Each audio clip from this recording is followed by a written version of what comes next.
গরম পড়েছে তার জন্য দেখো তাড়াতাড়ি রান্না বান্না করে নিচ্ছি। আজকে দুপুরে রান্না করেছি, গরম গরম ভাত হয়েছে, আর এদিকে হচ্ছে লাউ ঘন্ট, স্যালাড আছে, এদিকে পনির দিয়ে সয়াবিন দিয়ে তোমাদের দাদাভাইকে করে দিয়েছি পাতলা ঝোল, কোনো মশলা নেই ওর মধ্যে। আর এইদিকে মাছের ঝোল, ওটা আমাদের।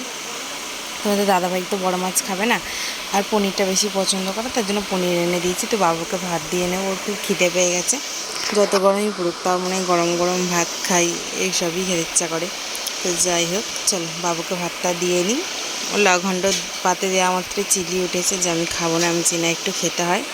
তো যে 3 পিস মাছ নিয়ে এসেছি, তো দুজনার হয়ে যাবে ভালো মতন। তো ওকে ভাতটা দিয়ে দিই, তারপরে আমি খেয়ে নেব। তো দুপুর আজকে 2টো বেজে গেছে ভাত খেতে খেতে, অন্যদিন ওর 1টা সময় খাওয়া হয়ে যায়, আজকে লেট হয়ে গেছে অনেক। তো চলো আজকে হয়তো দুপুরে খাবারটা তোমাদের দেখিয়ে দিলাম, কালকে চলে আসবো আবার একটা নতুন ভিডিও নিয়ে।